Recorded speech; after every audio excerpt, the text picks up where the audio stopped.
हाँ, तो स्टार्ट करते फंक्शन। फंक्शन का डेफिनेशन एग्जैक्ट किसी को आइडिया है? एनीवन? हार्दिक?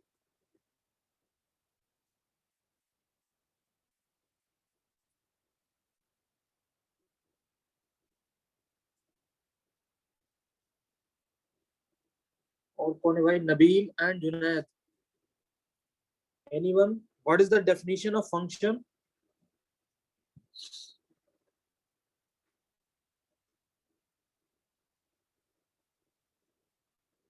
चलो स्टार्ट करते हैं फिर। तो फंक्शन होता क्या बेसिकली कि मान लेते हैं हमारे पास दो सेट हैं, दोनों के दोनों क्या है? नॉन एम्प्टी सेट्स हैं। दोनों के दोनों हमारे पास नॉन एम्प्टी सेट है। तो और एक रूल जो है वो इस तरह से अप्लाई हो रहा है, सेट ए ये रहा हमारे पास, सेट बी ये रहा हमारे पास। यहाँ पे कुछ एलिमेंट हैं A1, A2, A3 and so on up to AN। ढेर सारे एलिमेंट है। यहाँ पे मान लेते हैं B1, B2, B3 and so on, ढेर सारे एलिमेंट Bn है।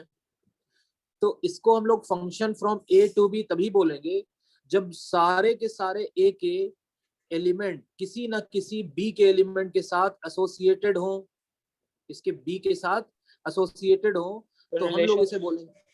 क्या हुआ? रिलेशन जो कहते हैं, रिलेशन में हो। Relation is different.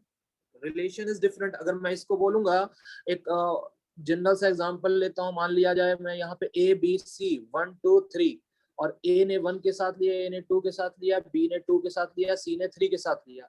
तो इसका अगर मैं ऑर्डर्ड पेयर बनाऊंगा तो ये A1 A2, ये आएगा B2 एंड लास्ट आएगा C3। इसको हम लोग बोलेंगे रिलेशन। रिलेशन में हुआ ये कि ये दोनों जो ए के करस्पॉन्डिंग दो वैल्यू आ रहे हैं, एक तो 1 आ रहा है और एक तो आ रहा है 2। लेकिन फंक्शन में ऐसा नहीं है। फंक्शन में ये बोल रहा है कि this element, all the element of set A must have unique elements in set B. मतलब इसके एक से ज्यादा वैल्यू नहीं हो सकते। तो this is not a function. this can be called as a relation from A to B, but this is not a function. Function is a filtered form of relation. जैसे relation अगर याद होगा तो it was a filtered or it was a subset of Cartesian product। इसी तरह से ये जो function है वो और specified manner में है कि let A and B are two non-empty sets and there is a rule called F। there is a rule called F which associates every element of set A। Set A के सारे element associate हो जाने चाहिए, which associate every elements of set A with unique element. With unique element, unique का मतलब होता है mathematics में 1। विद यूनिक एलिमेंट मतलब अगर इसने B1 के साथ एसोसिएशन कर लिया तो अब ये B2 या B3 या Bn किसी के साथ भी एसोसिएशन नहीं कर सकता। तो यूनिक का मतलब 1। It all the element, the very first condition should be कि all the elements of set A must have unique element। तो ये सारे के सारे एसोसिएट हो जाने चाहिए। ये फ्री ना होना चाहिए, ये फ्री ना होना चाहिए, ये भी नहीं, कोई भी एलिमेंट फ्री ना बचना चाहिए। और सारे के सारे एलिमेंट क्या होने चाहिए? एक ही एलिमेंट लेने चाहिए। अगर इसने Bn को एसोसिएट कर लिया है तो ये B1 को एसोसिएट नहीं कर सकता। तो इसको हम लोग क्या बोलेंगे? इसे बोलते हैं function from A to B। Function from A to B। तो ये कहलाया function from A to B। तो क्या हुआ? A एंड B आर, अगर चाहो लिखना या समझना कि A and B are two non empty sets. कुछ ना कुछ इसमें एलिमेंट, कुछ ना कुछ इसमें एलिमेंट होने जरूरी है। A and B are two non empty sets and there is a rule called F which associate every element of set A। Set A के सारे एलिमेंट को which associates every elements of set A to distinct image या फिर with unique image in B। with unique image in B। तो A को हम लोग बोलते हैं जो सेट ऑफ एलिमेंट्स ऑफ जो A आएगा इसको हम लोग बोलते हैं डोमेन। ये हमारा डोमेन कहलाया। डोमेन मतलब X का वो वैल्यू या फिर A सेट का वो वैल्यू जिसके लिए F डिफाइन हो। तो A को हम लोग डोमेन बोलते हैं, और ये जो B यहाँ पे लिखा हुआ रहता है इसको हम लोग बोलते हैं कोडोमेन।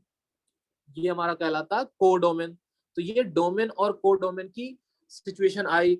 और जो हम लोगों के पास मैप्ड एलिमेंट, इसके करस्पॉन्डिंग जो वैल्यू आया A1 A2 A3 या AN के करस्पॉन्डिंग जो वैल्यू आया उसको रेंज बोलते हैं। तो क्या हुआ भाई कि मैप्ड एलिमेंट, मैप्ड एलिमेंट का मतलब क्या हुआ? वो एलिमेंट जो कि हमारा मैपिंग के बाद आया है इसको हम लोग बोलते हैं रेंज। इसको हम लोग बोलेंगे रेंज। तो जैसे मैं एक एग्जांपल लेता हूं इसी में कि क्या ये फंक्शन है या नहीं। तो ये रहा हमारे पास एक, और दूसरा ये रहा। रूल मैं लगा ले रहा हूं, ये रहा हमारे पास रूल एफ। 3 लेता हूं मैं, ए बी सी, चलो 4 ले लेते हैं। यहाँ पे ले लिया मैंने 1 2 3 और 4। इसके एलिमेंट को एसोसिएशन करवाना, तो मैंने 2 के साथ करवाया, इसका भी 2 के साथ करवा दिया, और इसका भी 3 के साथ करवा दिया, और इसका भी 4 के साथ करवा दिया। अब कंडीशन फॉर फंक्शन देखते हैं, क्या ये फंक्शन हमारा हुआ या नहीं हुआ। The very first condition is इसके सारे एलिमेंट एसोसिएट हो जाने चाहिए, करेक्ट। दूसरा कि इसके वैल्यू यूनिक मिलने चाहिए, इसके लिए एक ही वैल्यू मिला, इसके लिए भी एक ही वैल्यू मिला, इसके लिए भी एक ही वैल्यू मिला, इसके लिए भी एक ही वैल्यू मिला। बट वेट, तुम्हारे पास क्वेश्चन ये हो सकता है कि सर जो ए के लिए आया है वही बी के लिए आया है, तो क्या ये फंक्शन होगा? बिल्कुल हो सकता है। ये दोनों के दोनों सेम वैल्यू ले सकते हैं, but it can not take more than 1 value. अगर इसने 2 लिया है तो ए नहीं ले सकता। तो ये वैल्यू अगर 2 दिया है आंसर में, तो बी के करस्पॉन्डिंग भी आंसर 2 आ सकता है। ऐसा भी हो सकता है कि सी के करस्पॉन्डिंग आंसर 2 आ जाए और डी के करस्पॉन्डिंग आंसर 3 आ जाए, कुछ भी।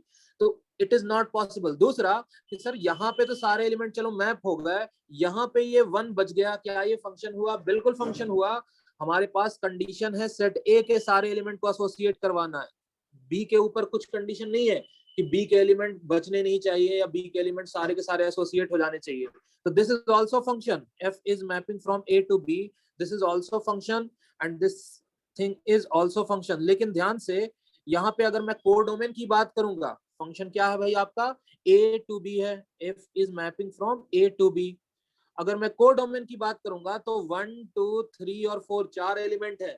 लेकिन अगर मैं रेंज की बात करूंगा तो रेंज क्या थे भाई आपके? रेंज आपके थे, रेंज आपके हैं कहां से कहां तक? सिर्फ और सिर्फ 2 है, 3 है और 4 है। बताया था मैप्ड एलिमेंट, जो मैप होने के बाद आता है मैप्ड एलिमेंट को हम लोग रेंज बोलते हैं। तो यहाँ पे जरा देखो मैप्ड एलिमेंट कौन कौन से है? 2 3 एंड 4। ये रेंज जो आया है वो कोडोमेन से छोटा है या फिर एक सबसेट हुआ।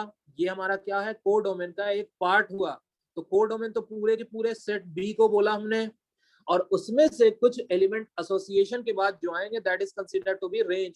तो रेंज क्या होता है? कोडोमेन का सबसेट होता है। कभी कभी इक्वल भी हो सकता है, जैसे ऊपर के केस में जरा देखना, सारे के सारे एसोसिएट हो गए थे, तो रेंज और कोडोमेन क्या हो गया था? बराबर हो गया था। तो this is the definition of function. और फंक्शन का डेफिनेशन अगर मैं ग्राफिकली देखूं कि इस चीज को डिफाइन कैसे किया जाता है, तो ये डिफाइन होता है F is mapping from A to B, y is equal to F X, y is equal to F X. देखा होगा y equal to F X लिखा हुआ रहता है। और ये जो x वाले पार्ट हैं वो x कुछ और नहीं बल्कि इनपुट है, ये काइंड ऑफ इनपुट है, और ये जो आ रहा है ये आउटपुट है। तो x जो है, x हमारे पास इनपुट है, सेट a के एलिमेंट है, और y जो है वो मैप्ड एलिमेंट है। मैप्ड एलिमेंट मतलब रेंज है, y के जो करस्पॉन्डिंग वैल्यूज आएंगे वो कहलाएंगे रेंज, x के जो करस्पॉन्डिंग वैल्यूज होंगे उसको बोलेंगे डोमेन। तो इसको ऐसे भी बोल सकते हैं कि the set of values of x for which f is defined is said to be the domain of the function। x का वो वैल्यू जिस पे फंक्शन हमारा डिफाइन हो रहा है उसको हम लोग क्या बोलेंगे? ये ही वैल्यू तो हमारा डोमेन है। तो जिस पे हमारा फंक्शन डिफाइन हो रहा है उसको हम लोग बोलेंगे डोमेन। और जो y के वैल्यू आ रहे हैं, corresponding value of y with respect to x is said to be the range of that function. तो ये रहा डोमेन और रेंज। अब आते हैं कि ये चीज इनपुट और आउटपुट के बेसिस पे अगर तुम समझोगे तो ये रहा हमारा इनपुट और ये रहा हमारा आउटपुट। तो इनपुट और आउटपुट को समझने के लिए सिंपल सा मतलब ये है कि एक इनपुट के एक ही आउटपुट हो सकते हैं, सेम आउटपुट हो जाए चलेगा, लेकिन एक इनपुट के एक ही आउटपुट चलेंगे। तो अगर मैं ग्राफिकल डेफिनेशन की बात करूंगा तो ग्राफिकल डेफिनेशन में अगर मान लिया जाए मेरे पास कोई ऐसा रैंडम सा ग्राफ है, कोई ऐसा ग्राफ है, कुछ इस तरह से ग्राफ है, और मैंने एक लाइन ड्रॉ किया, ये वाला एक लाइन ड्रॉ किया। तो ये लाइन क्या रिप्रेजेंट करता है? ये लाइन रिप्रेजेंट करता है x इक्वल्स टू, मैंने मान लिया x equals to a line है, और ये कोई y equals to F X है, ये कोई y equals to F X है। तो अगर हमारे पास एक लाइन जो है, अच्छा इसमें मैंने लाइन ड्रॉ किया पैरेलल टू y एक्सिस, का मतलब a का वैल्यू को मैंने फिक्स कर दिया, x is equals to a हुआ, तो x के वैल्यू को मैंने फिक्स कर दिया a के बराबर। तो इनपुट हमने फिक्स कर दिया, अगर आउटपुट सिंगल आए, मतलब पॉइंट ऑफ इंटरसेक्शन अगर सिंगल आया तो ये फंक्शन होगा। अगर ये पॉइंट ऑफ इंटरसेक्शन एक से ज्यादा आ जाएगा तो वो फंक्शन नहीं होगा। जैसे फॉर एग्जांपल मैं दूसरा एग्जांपल लेता हूं, यहाँ पे एक सर्कल लेता हूं तो ये सर्कल जो है कुछ इस फॉर्म में है। तो सर्कल के लिए अगर मैं देखूंगा तो एक लाइन ड्रॉ किया जाए तो सिंगल इनपुट पे ये जरा देखो, एक तो यहाँ पे इंटरसेक्शन मिला और दूसरा यहाँ पे इंटरसेक्शन मिला, this is X and this is Y. तो जरा देखो ये तो आया एक यहाँ पे वैल्यू y का और दूसरा यहाँ पे, तो this is not a function. क्यों? क्योंकि दो जगह पे इसने इंटरसेक्ट किया है। This is not a function, this is a graph of function. तो ग्राफिकल डेफिनेशन में क्या होगा कि if a line parallel to y axis, if a line parallel to y-axis cuts the graph at single point, then it must be a graph of function। और अगर इसने एक से ज्यादा जगह पे कट कर दिया तो वो हमारा फंक्शन नहीं होगा। इसको हम लोग बोलेंगे, ये कहलाता मल्टी वैल्यूड फंक्शन, एक से ज्यादा वैल्यू दे रहा। दिस इज फंक्शन जो हम लोग अभी पढ़ रहे हैं, लेकिन दूसरा वाला जो सिचुएशन है वो क्या है हमारा, वो कहलाएगा मल्टी वैल्यूड फंक्शन। ये हमारा कहलाएगा मल्टी वैल्यूड फंक्शन। तो मल्टी वैल्यूड फंक्शन को हम लोगों को नहीं पढ़ना है, हमें कौन सा पढ़ना, हमें वो वाला सिचुएशन देखना है जब हमारा सिर्फ और सिर्फ फंक्शन हो, ये वाला। तो फंक्शन के लिए हम लोगों ने दो तरीके से देखा, एक तो वेन डायग्राम के बेसिस पे देखा कि दो सेट में अगर ऐसा हो नॉन एम्प्टी सेट कि all the element of set A should be associated with unique element in set B, then F is said to be function from A to B. और दूसरा क्या था हमारे पास कि if a line parallel to y-axis cuts the graph at single point, then that graph must be a graph of function. If it cuts more than one point, then it will be represented as the multi-valued function or simply not a function. ये हमारा function नहीं होगा। तो ये रहा हमारे पास function के definition. अब आते हैं कि फंक्शन की जो कैटेगराइजेशन होते हैं वो क्या क्या होते हैं, तो मैं फटाफट इसमें लिखते जाता हूँ। सबसे पहला जो होता है वो होता है अलजेब्रा। अलजेब्रा से रिलेटेड जो फंक्शन आते हैं उसको हम लोग क्या बोलेंगे, अलजेब्राइक फंक्शन। अलजेब्राइक फंक्शन में वो होंगे जिसमें x का पार्टिसिपेशन होगा। जैसे पहला आते हैं हम लोग पॉलिनोमियल। तो पॉलिनोमियल में क्या क्या होगा, पॉलिनोमियल में हमारे पास होगा, मैं इसको थोड़ा स्पीड में कर देता हूं। तो सबसे पहले हमारे पास जो आएगा वो पॉलिनोमियल आएगा, ये हमारे पास पॉलिनोमियल आएगा। पॉलिनोमियल में क्या होगा कि वो वैल्यू, उस तरीके का फंक्शन जहां पे तुम्हारे पास क्या सिर्फ और सिर्फ, ये किस कैटेगरी में आएगा, ये पहला जो आएगा वो polynomial under the category of algebraic function. तो अलजेब्राइक फंक्शन का पहला कैटेगरी हमारे पास होगा पॉलिनोमियल। तो ये रहा हमारे पास अलजेब्राइक फंक्शन। तो अलजेब्राइक फंक्शन की बात करेंगे, अलजेब्राइक फंक्शन जिसमें पहला आएगा पॉलिनोमियल। तो पॉलिनोमियल के बारे में तो मैं ऑलरेडी पता है कि F x is equals to हमारे पास किस फॉर्म में होता है, a naught x to the power n plus a one x to the power n minus one plus a two x to the power n minus two and so on. इस category के जितने भी function होते हैं up to N, इसको हम लोग क्या बोलेंगे, जहां पे एन हमारा होल नंबर हो और ए नॉट नॉन जीरो हो। ये तो नाइन्थ का ये है पॉलिनोमियल का डेफिनेशन। इसको हम लोग बोलते हैं polynomial expression, this is called polynomial expression. अब बात आती है कि डोमेन इसका क्या होगा, कहीं पे भी डिनोमिनेटर जीरो नहीं हो रहा है तो domain of function belongs to real number. अच्छा, डी ऑफ एफ, एफ लिखने का मतलब क्या हुआ, domain of F, domain of F. R of F लिखने का मतलब क्या हुआ, रेंज ऑफ एफ। और ये जो नाम होता है सेट्स में तुमने पढ़ा होगा, इसका मतलब होता है बिलोंग्स टू और मेंबर ऑफ। तो ये क्या है, डोमेन इसका ऑल रियल हो गया, डोमेन इसका ऑल रियल हो गया। तो ये कहलाया पहला वाला पॉलिनोमियल। और n को हम लोग क्या बोलते हैं, n को हम लोग बोलते हैं डिग्री ऑफ पॉलिनोमियल, n को हम लोग बोलते हैं डिग्री ऑफ पॉलिनोमियल। पॉलिनोमियल की ये डिग्री कहलाती है। तो सबसे पहला कैटेगरी हमारे पास ये हो गया पॉलिनोमियल। दूसरा आते हैं कि रैशनल फंक्शन क्या होता है। तो रैशनल फंक्शन में हमारे पास ये होता है रैशनल। तो रैशनल फंक्शन क्या होता है कि F x is equals to जो होगा वो तुम्हारे पास p x by q x होगा, जहां पे क्यू एक्स क्या हो, नॉन जीरो हो, और पी और क्यू क्या हो, पी एक्स और क्यू एक्स दोनों के दोनों पॉलिनोमियल हो। तो बेसिकली हुआ ये कि this is just a ratio of two polynomial. Rational function क्या है, रेशियो ऑफ टू पॉलिनोमियल। तीसरा आते हैं कि इररेशनल फंक्शन क्या होता है। किसी को कोई डाउट होगा फटाफट पूछना बीच में। इररेशनल फंक्शन क्या होता है, तो इररेशनल फंक्शन क्या होता है ना कि इसमें इन्वॉल्वमेंट हो जाए किस चीज का, फ्रैक्शनल पावर का, involvement of fractional power, fractional power का इन्वॉल्वमेंट हो जाएगा, हमारा काम बन जाएगा फ्रैक्शनल पावर। जैसे अब तक जो आएगा वो क्या आएगा, n होल नंबर है तो यहाँ पे क्या आएगा 2 3 4 5 7 ऐसा आएगा।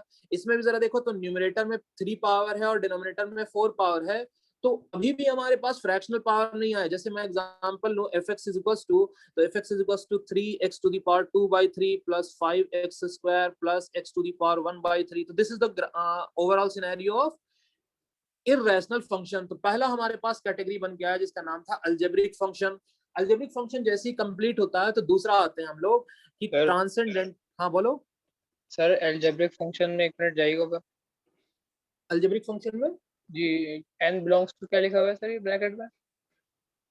n belongs to whole number w। अच्छा, कभी भी ये ऐसा नहीं होगा कि n हमारे पास निगेटिव नहीं हो सकता, w stand for negative integer नहीं हो सकता, ये सब नहीं होगा।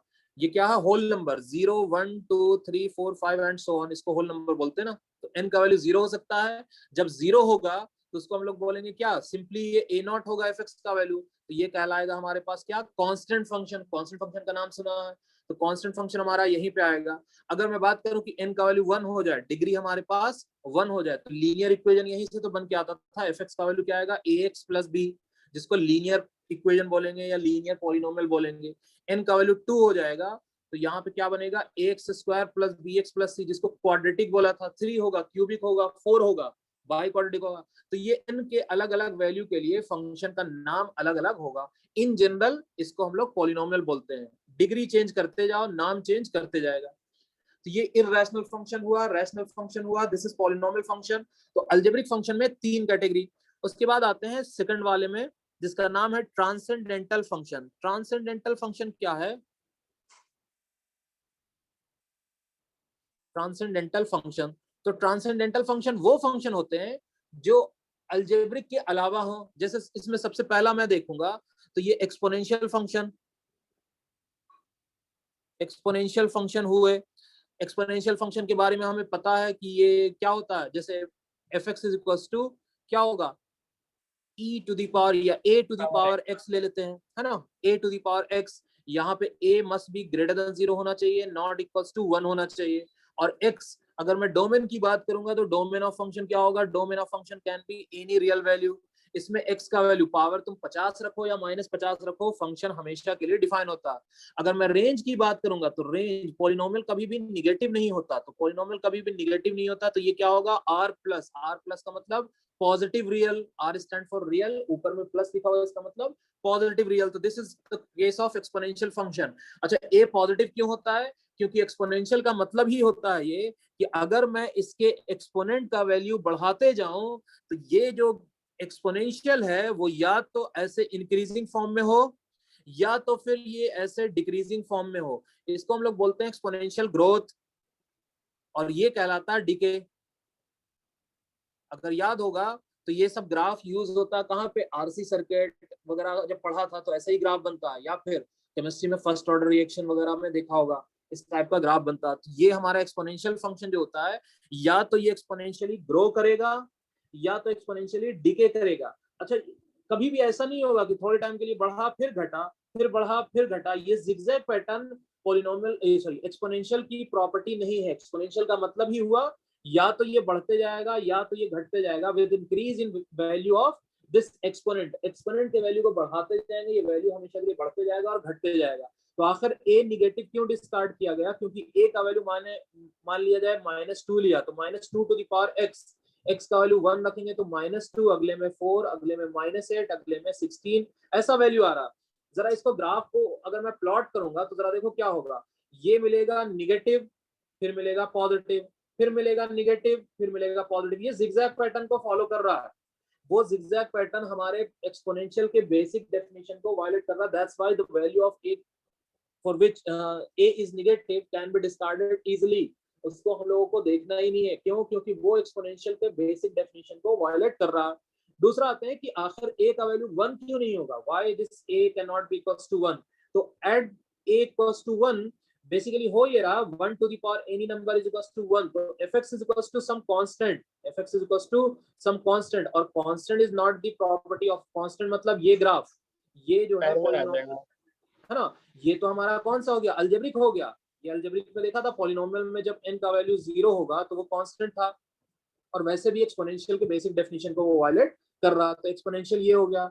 दूसरा आते हैं कि लॉगरिथमिक फंक्शन, लॉग की सिचुएशन, लॉगरिथमिक फंक्शन। तो लॉगरिथमिक फंक्शन में आते हैं कि fx इज इक्वल्स टू, जो इस फॉर्म में होता है log x बेस a, यहाँ पे a must be positive and not equals to 1, and x जो डोमेन होगा हमारे पास डोमेन क्या होगा, domain of function belongs to positive real, और ये रहा हमारे पास under the category of this. अच्छा, रेंज हमारे पास जो आता है ना, रेंज हमारा कुछ भी हो सकता है, range belongs to all real. अगर थोड़ा बहुत याद होगा तो exponential and logarithm are the inverse function of each other, एक दूसरे का इनवर्स होता था। तो इनवर्स होने का मतलब ये हुआ कि ये डोमेन और रेंज आपस में क्या होंगे, स्विच हो जाएंगे। देखना, इसका डोमेन इसका रेंज है, इसका रेंज इसका डोमेन है, दैट्स इट। बाकी ये बेस जो है और ये बेस दोनों सेम तरह से ट्रीट होता है, क्योंकि दोनों सेम ही होता है इनवर्स करने में। अगर मान लिया जाए तुम्हारे पास इस तरह से 2 to the power x is equals to 3, तो यहीं से तो आता है लॉग, कि log of 3 base 2। This is the definition of logarithm. कि लॉग कैसे आता है भाई, कि लॉग जो आता है एक्सपोनेंशियल में वैसे सिचुएशन में जहां पे मैं इसको 2 के पावर में, इसके 2 के बेस में नहीं फिट कर सकता, तो यहाँ पे हमारे पास एक नया चीज बन के आता है जिसका नाम है लॉग, और ये बेस बनता है लॉग का बेस, और ये बन जाता है लॉग के इनसाइड क्वांटिटी जिसको हम लोग कैरेक्टरिस्टिक्स बोलते हैं। तो ओवरऑल जो लॉग आता है वो बेसिकली क्या है, this is the inverse function of this exponential, कि एक दूसरे को इधर उधर करके आया आता है। तो ट्रांसेंडेंटल फंक्शन का सेकंड कैटेगरी जो था वो लॉगरिथमिक फंक्शन था। तीसरा आते हैं लॉगरिथमिक के बाद कि हमारे पास ट्रिगोनोमेट्रिक फंक्शन होगा। ट्रिगोनोमेट्रिक फंक्शन में बताने की जरूरत नहीं, ये तो पूरा का पूरा चैप्टर ही है जिसमें 6 ट्रिगोनोमेट्रिक रेशियोज आते थे, साइन कॉस टैन वगैरह, तो उसमें अलग अलग का डोमेन रेंज वगैरह तुम्हें आता है। तो ट्रिगोनोमेट्रिक रेशियो, ट्रिगोनोमेट्रिक फंक्शन। उसके बाद आते हैं कि inverse trigonometric function, inverse trigonometric function. तो इनवर्स ट्रिगोनोमेट्रिक फंक्शन जिसको हम लोग आईटीएफ बोलते हैं। तो इनवर्स ट्रिगोनोमेट्रिक फंक्शन ये पूरा का पूरा चैप्टर ही है जो सेकंड टॉपिक में कवर होगा। तो जैसे साइन एक्स होता था y equals to sine X, इसका इनवर्स एक्स, इनवर्स वाला क्या होता था, y equals to sine inverse X. तो पहले हम लोग इनवर्स फंक्शन तो पढ़ ले, तब तो इनवर्स ट्रिगोनोमेट्रिक फंक्शन पढ़ेंगे। तो पहले हम लोग आएंगे इनवर्स फंक्शन जब पढ़ लेंगे इस चैप्टर में, तो अगला चैप्टर होगा आईटीएफ के बारे में, उधर देखेंगे। तो inverse trigonometric function, trigonometric function, logarithmic, exponential, ये सारे के सारे आए under the category of transcendental function. Transcendental function वो फंक्शन कहलाता है जो कि हमारा क्या हो, अदर देन अलजेब्रिक हो, अदर देन अलजेब्रिक हो। तो ये 4 हुए ट्रांसेंडेंटल फंक्शन। इसके बाद ना कुछ कुछ स्पेशल फंक्शन की जरूरत पड़ती है। स्पेशल फंक्शन की जरूरत मतलब तीसरा जो आता है जिसको मैं बोलता हूँ कि कुछ स्पेशल फंक्शन होंगे। स्पेशल फंक्शन में जैसे सबसे पहला मॉडुलस, मॉडुलस फंक्शन। तो मॉडुलस फंक्शन डिफाइन कैसे होता है, y equals to mod x, इसको लिखते हैं y equals to absolute value of x, इसको हम लोग एब्सोल्यूट वैल्यू ऑफ x बोलते हैं। ये हमेशा के लिए पॉजिटिव होता है, कभी भी ये निगेटिव नहीं होगा। अगर x का वैल्यू पॉजिटिव हुआ तो ये वैल्यू x के बराबर होगा। देखो y जो देगा हमेशा पॉजिटिव देगा। अगर x पॉजिटिव है तब तो x के बराबर दिया, लेकिन अगर x निगेटिव दिया, अगर x तुम्हारे पास निगेटिव हो गया तो अब x देगा तो निगेटिव हो जाएगा, तो माइनस से मल्टीप्लाई कर दिया जाए तो ये पूरा का पूरा मामला क्या हो गया, पॉजिटिव हो गया। Under this category modulus is being defined. x हमारे पास ऐसा हो गया, y equals to mod x जो आया, x और मॉड x और माइनस x के फॉर्म में अलग अलग सिचुएशन बना। अब जरा देखते हैं कि डोमेन क्या होगा इसका। डोमेन कुछ भी हो सकता है, डोमेन x का वैल्यू कुछ भी हो सकता है, लेकिन रेंज क्या है, रेंज हमारे पास 0 या 0 से बड़ा है, 0 से लेके इनफाइनाइट। तो ये रहा हमारा डोमेन और रेंज इसका। तो सबसे पहला एब्सोल्यूट वैल्यू फंक्शन था जिसको हम लोग मॉडुलस फंक्शन भी बोलते हैं। याद रखने वाली बात यह है कि मॉड ऑफ एक्स का स्क्वायर करेंगे या एक्स स्क्वायर करेंगे, बात बराबर है। मॉड ऑफ एक्स स्क्वायर और एक्स स्क्वायर दोनों का वैल्यू बराबर होता है। तो मॉड ऑफ एक्स स्क्वायर और एक्स स्क्वायर बराबर हुए। यहां से अगर तुम्हारे पास एक चीज मैं इनइक्वालिटी में याद दिला दूं, तो सबसे पहला अगर मैं ये बोलूं कि mod x is greater than some positive number, a हमारा क्या है, पॉजिटिव है। अगर मॉड एक्स किसी नंबर से बड़ा है तो दोनों तरफ मैं क्या करूंगा, स्क्वायर कर दूंगा, तो ये बन जाएगा एक्स स्क्वायर और ये बन जाएगा mine is greater then A square. यहाँ से x square minus A square is greater than 0। इसको फैक्टराइज करेंगे तो x plus A into x minus A, x plus A into x minus A is greater than 0। एक चीज होता है जिसका नाम है wavy curve method. Wavy curve method में यहाँ पे माइनस ए होगा, यहाँ पे प्लस ए होगा, दोनों के दोनों फैक्टर। ये क्वाड्रेटिक इक्वेशन में पढ़ा होगा, पॉजिटिव होगा, यहाँ पे निगेटिव होगा, यहाँ पे पॉजिटिव होगा। तो हमें कौन सा लेना है पार्ट, हमें पॉजिटिव वाला पार्ट लेना है। तो हमें पॉजिटिव वाला पार्ट लेना है, ये पार्ट लेंगे और ये पार्ट लेंगे। तो हमारा जो आंसर आएगा वो क्या आएगा, माइनस ए से छोटा और ए से बड़ा, एक्स इज ग्रेटर देन ए। तो this is the overall situation of कौन सा, जब मॉड एक्स किसी नंबर से बड़ा होगा। जब मॉड एक्स किसी नंबर से बड़ा होगा और वो नंबर पॉजिटिव हो, तो आंसर हम लोग कहाँ से, यहाँ से डायरेक्ट यहाँ लिखेंगे कि छोटे नंबर से छोटा होगा और बड़े नंबर से बड़ा होगा। देखना ए जो है वो बड़ा नंबर है, इसके लिए जो बड़ा नंबर है वो ए हुआ, इसके लिए जो छोटा नंबर हुआ वो माइनस ए हुआ। तो क्या हुआ, बड़े नंबर से बड़ा हुआ और छोटे नंबर से छोटा हुआ। फॉर एग्जाम्पल तुम्हारे पास, अगर मैं एक एग्जांपल लूं कि अगर तुम्हारे पास सॉल्व करने के बाद कहीं पे सिनेरियो ऐसा बना कि mod x is greater then 5, तो आंख बंद करेंगे और फटाफट इसके लिए आंसर लिखेंगे कि छोटे नंबर, इसका छोटा नंबर -5 होगा, उससे भी छोटा है, और बड़े नंबर से बड़ा मतलब 5 से बड़ा। दैट्स इट, ये रहा हमारा सॉल्यूशन। अगर तुम्हारे पास कुछ ऐसा दे दे कि mod x is greater then -10, बताना कोई आंसर क्या लिखेंगे यहाँ से? x is greater than -10, x is less than -10, x is greater than +10। वाह भाई वाह, यहाँ पे सीधे सीधे लफ्जों में लिखा हुआ है ए मस्ट बी पॉजिटिव, है ना? क्या ये पॉजिटिव है -10? अच्छा हाँ सर, पॉजिटिव नहीं है, ये पॉजिटिव नहीं है ना। तो अब जरा देखो, थोड़ा लॉजिक से काम चलाएंगे। मैंने क्यों यहाँ पे निगेटिव वाला मेंशन नहीं किया, क्योंकि तुम खुद से सोच सकते हो। ये चीज मैंने स्टार्टिंग में बोला ना कि ये रेंज जो है वो पॉजिटिव है, या फिर मैं यहाँ पे बोल सकता हूँ कि y is always positive. y क्या होगा, हमेशा के लिए पॉजिटिव होगा, कभी ये निगेटिव होता ही नहीं है, ऑलवेज पॉजिटिव। जब ये हमेशा के लिए पॉजिटिव होगा तो ध्यान से देखो, इसमें मैं दिखाता हूं तुम्हें ये वाला पार्ट। ये जो mod x है, ये mod x तुम्हारा क्या है, mod x जो है वो पॉजिटिव क्वांटिटी है, और ये जो है ये क्या है, तुम्हारा निगेटिव क्वांटिटी है। ये हमारा क्या है, ये हमारे पास पॉजिटिव है और ये हमारा निगेटिव है। इनइक्वालिटी को थोड़ा रीड करते हैं। इनइक्वालिटी ये बोल रहा है कि आप x का वो वैल्यू बताइए जिसके लिए पॉजिटिव जो है वो निगेटिव से बड़ा है।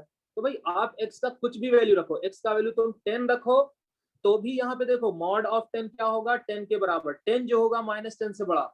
x का वैल्यू अगर तुमने 100 निगेटिव ऑफ 100 रखा, माइनस ऑफ 100, तो माइनस ऑफ 100 का एब्सोल्यूट वैल्यू क्या आएगा, 100 मॉडुलस वैल्यू।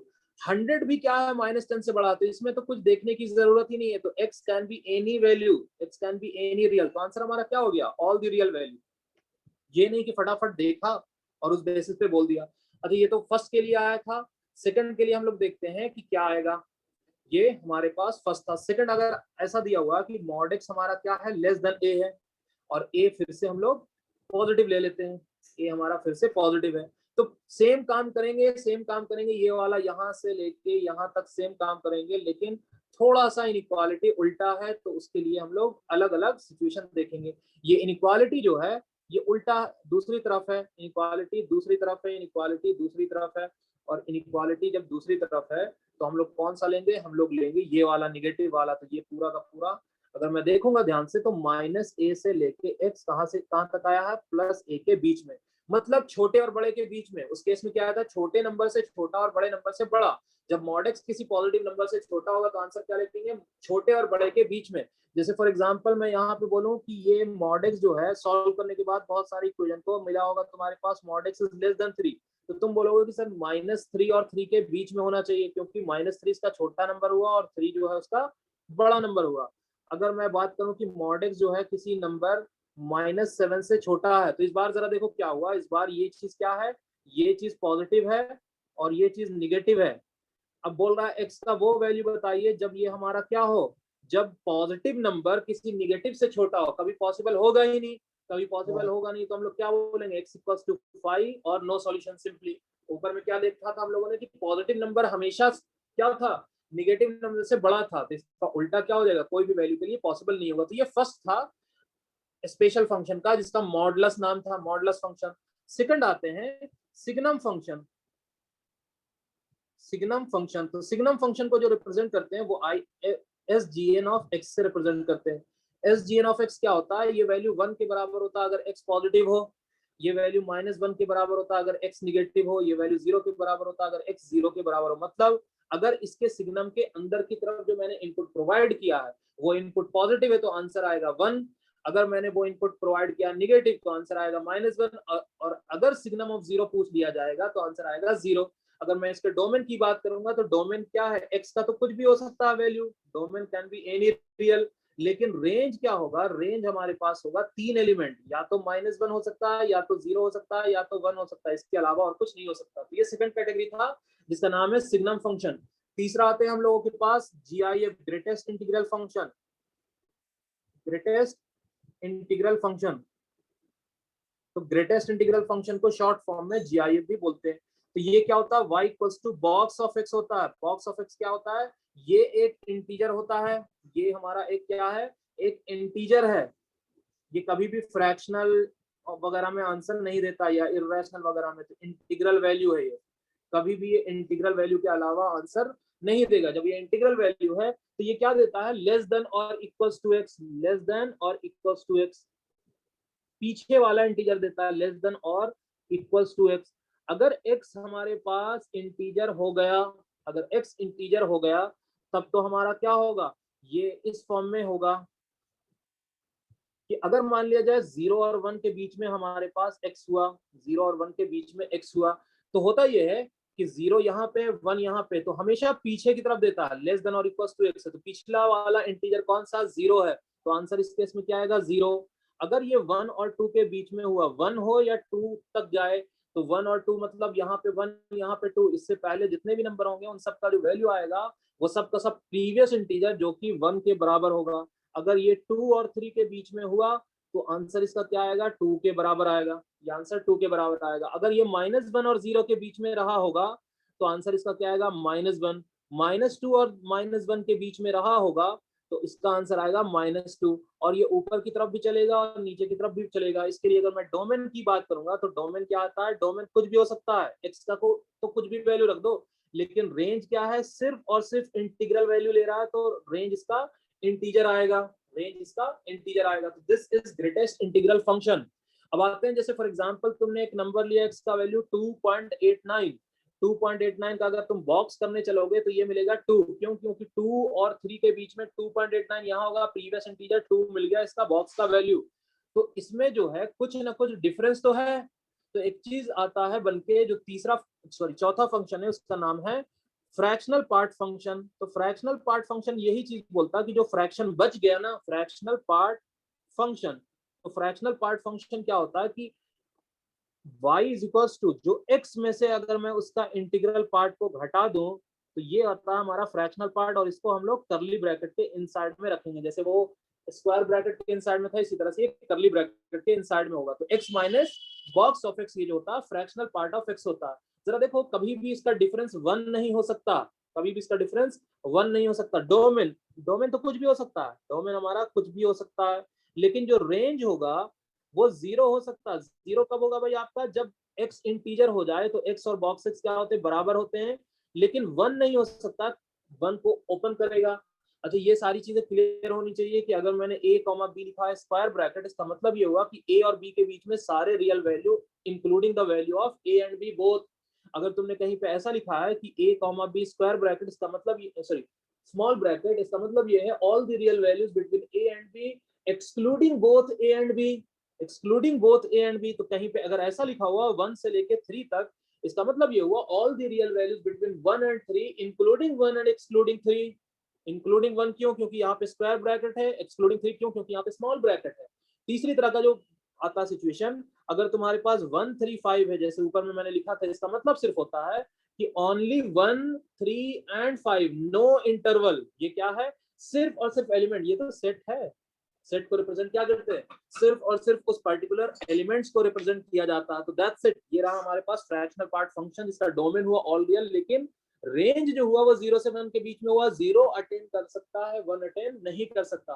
तो ये था कैटेगराइजेशन और नेमिंग ऑफ फंक्शन की, कितने तरीके का फंक्शन हो सकता है, पॉलिनोमियल हो सकता है, रैशनल हो सकता है, इरैशनल हो सकता है, exponential, logarithmic, trigonometric, inverse trigonometric, या फिर modulus, signum, greatest integral, fractional. इन्हीं सब में पूरा का पूरा हम लोगों को अलग अलग तरीके की चीजें पढ़नी है।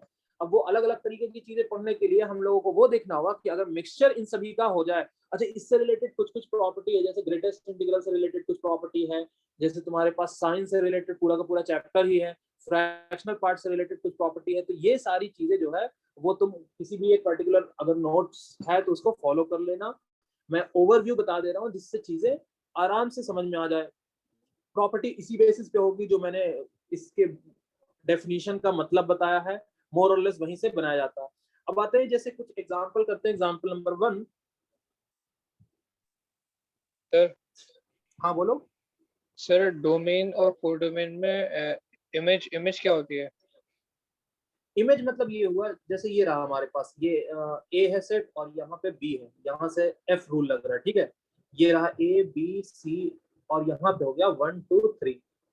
तो ए जो हुआ 1 को एसोसिएट कर रहा, बी ने भी 1 को एसोसिएशन किया और सी जो है 3 को एसोसिएशन करवाया।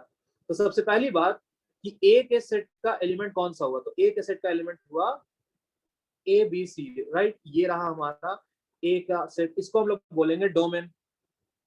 ए सेट के एलिमेंट को हम लोग डोमेन बोलेंगे। बी सेट का एलिमेंट कौन सा है 1 2 3, इसको हम लोग क्या बोलेंगे, कोडोमेन। इसको हम लोग बोलेंगे कोडोमेन।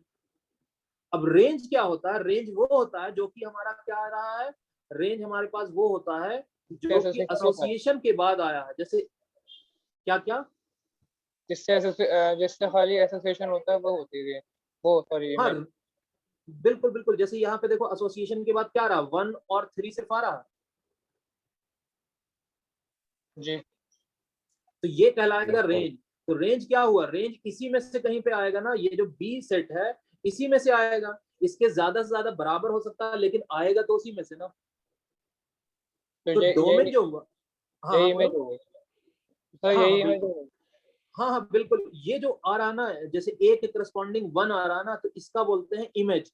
ए का इमेज 1 है। इसको पढ़ने का तरीका ये हुआ कि एफ जो रूल लग रहा उसके करस्पॉन्डिंग जो ए का इमेज है वो 1 है, तो इसलिए इसको बोलते हैं इमेज। और ये जो आ रहा है जिसके हेल्प से आ रहा है इमेज, जैसे 1 जो आ रहा है, 1 को तो हम लोगों ने इमेज बोला है, 1 को हम लोगों ने इमेज बोला है।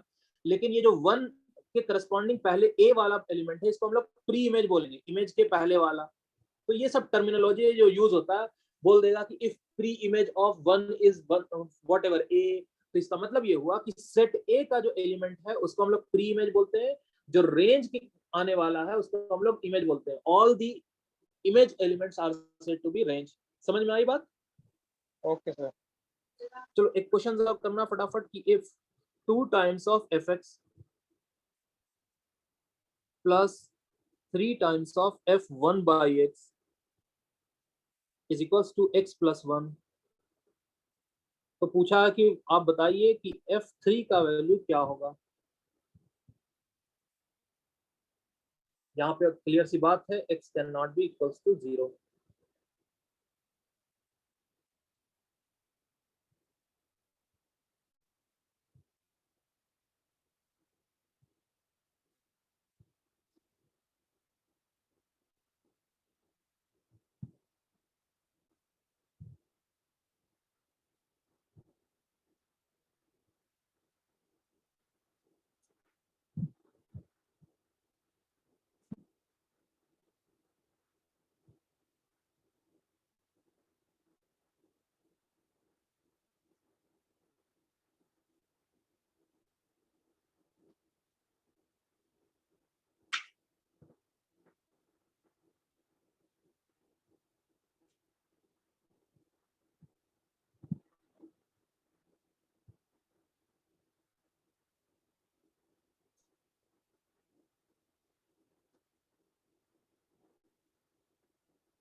तो क्वेश्चन को देख करके करने का तरीका जो होना चाहिए, थोड़ा लॉजिक बता देता हूँ किस तरीके से हम लोग सोचते हैं इस सवाल में।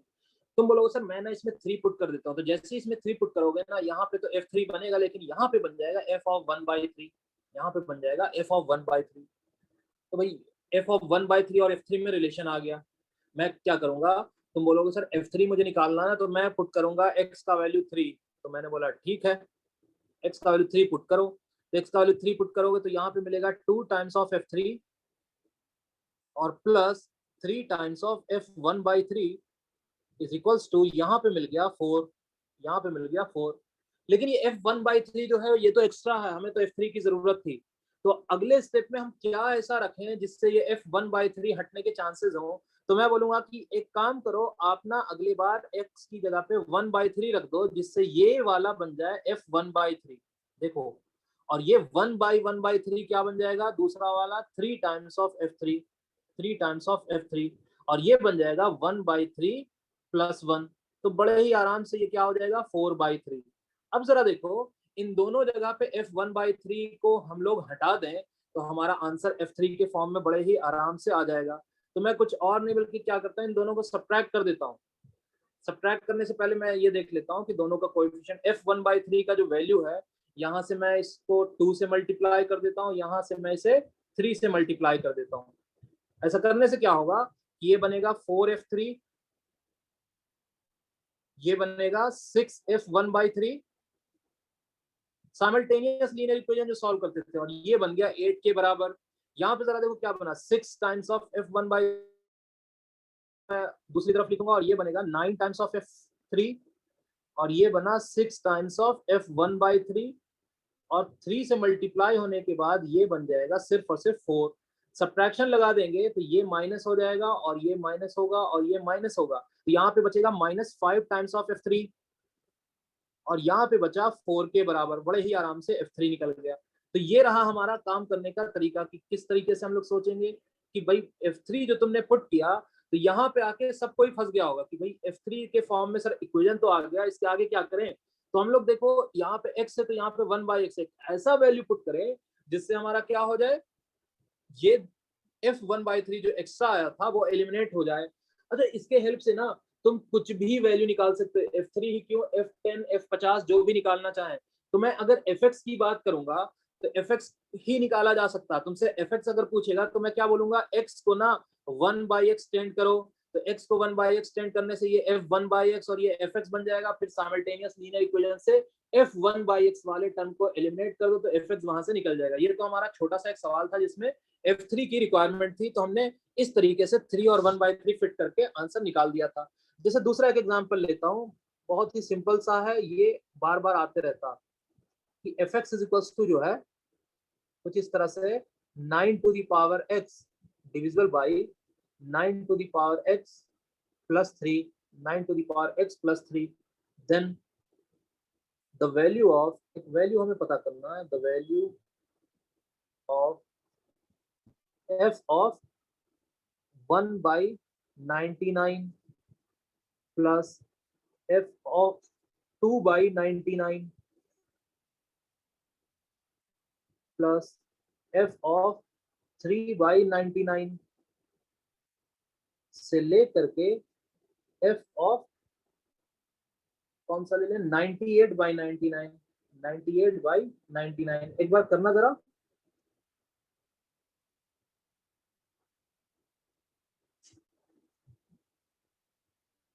(98/99) not this 98।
फंक्शन दिया हुआ है और एक पैटर्न में पूछा है कि इसका वैल्यू क्या होगा।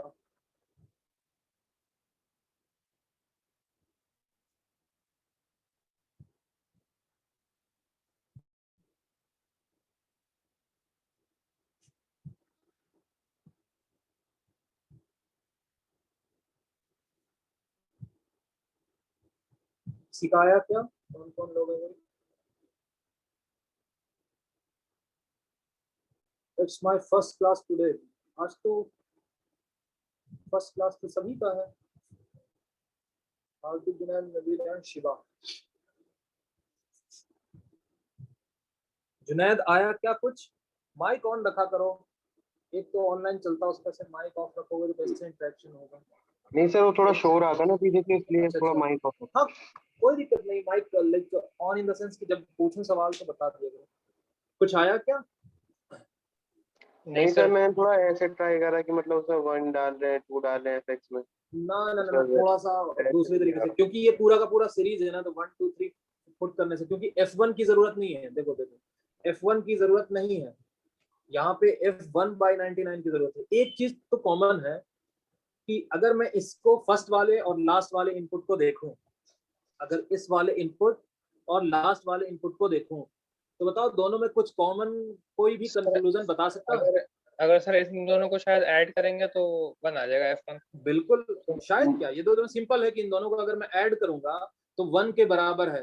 तो अगर मैं इसे अल्फा मानूं तो ये 1 माइनस अल्फा होगा, क्योंकि सेकंड और सेकंड लास्ट को ऐड करेंगे तो भी अल्फा, सॉरी तो भी 1, राइट, अंदर की क्वांटिटी जो है। इससे इससे जस्ट पहले क्या होगा, एफ ऑफ 97/99 होगा, और 2 वाले के साथ इसको ऐड कर देंगे तो भी 1। अच्छा, थर्ड और थर्ड लास्ट, फोर्थ और फोर्थ लास्ट, तो आगे से ये और पीछे से ये दोनों तरफ से रिड्यूस होते जाएगा। फर्स्ट और लास्ट का सम 1, सेकंड और सेकंड लास्ट का सम 1, थर्ड और थर्ड लास्ट का सम 1।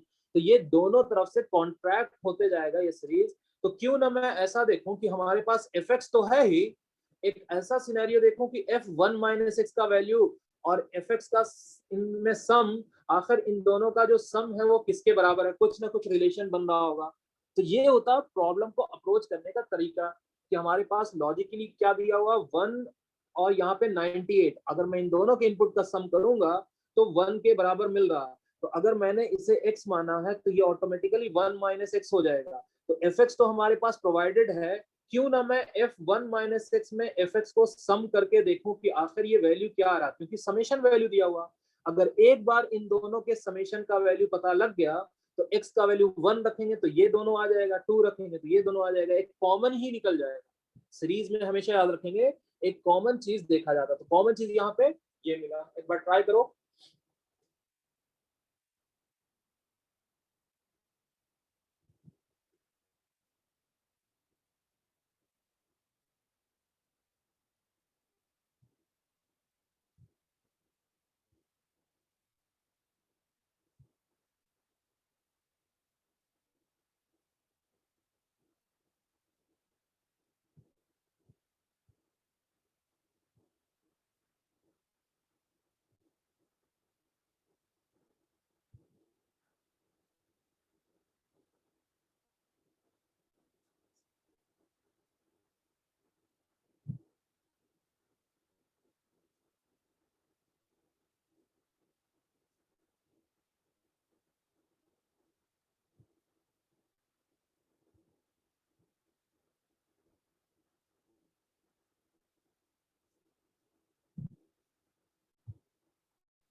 देखेंगे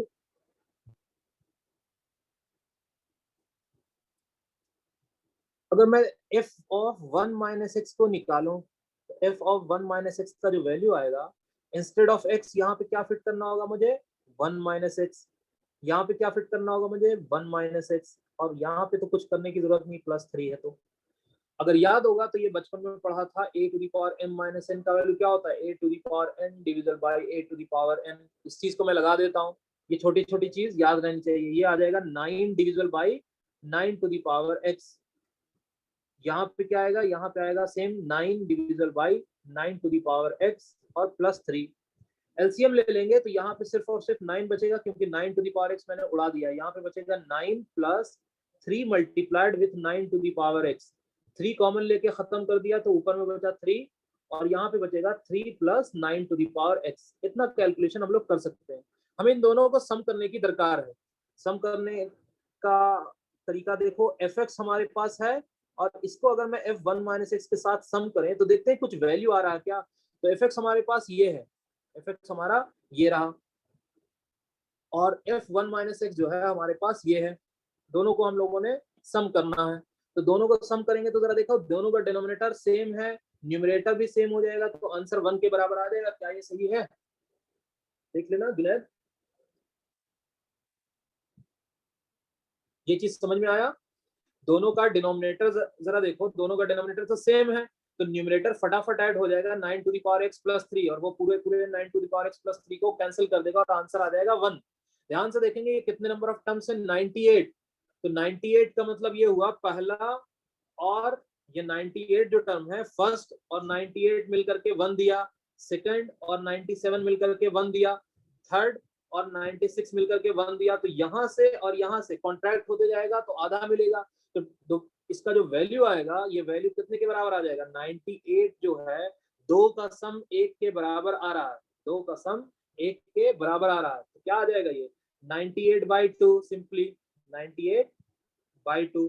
क्यों? क्योंकि फर्स्ट और लास्ट कॉन्ट्रैक्ट होगा 1 के बराबर मिलेगा, तो आंसर आ जाएगा 49 के बराबर। तो ये बहुत ही सिंपल सा इस तरीके का फंक्शन बहुत ही कॉमन है। अच्छा, इतना ज्यादा कॉमन है कि कई बार इसने एडवांस ने भी पूछा, मेन ने भी पूछा, लास्ट तक 2020 में भी यही सेम सवाल ऐसा ही आया था। इसमें कुछ करने की जरूरत नहीं थी। मैं तुम्हें दिखाता हूँ ये एडवांस 2020 के सवाल।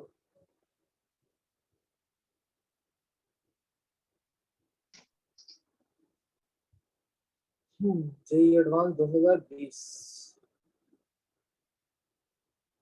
ये देखो ऐसा ही सवाल है। Instead of 9 to the power x यहाँ पे 4 टू द पावर x पूछा था और 98 की जगह पे यहाँ पे 39 तक गए और मामला पूछा था किसका वैल्यू कितने के बराबर आएगा। ये कौन सा था? 4 मार्क्स का वो वाला था जिसमें न्यूमेरिकल वैल्यू लिखते हैं।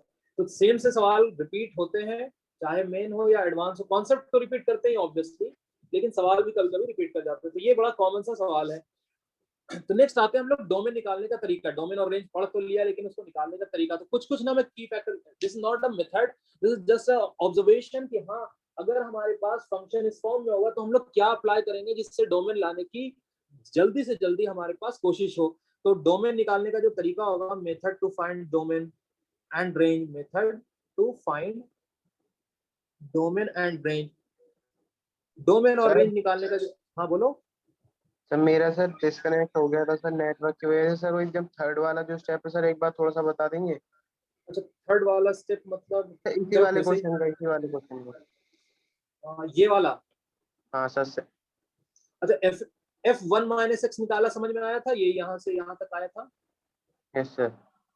अच्छा, इन दोनों को मुझे सम करना। देखो जरा, f ऑफ इसे अगर मैंने x माना तो ये 1 माइनस एक्स था, तो मुझे क्या करने की जरूरत है? fx में f1 माइनस एक्स को सम करने की जरूरत है।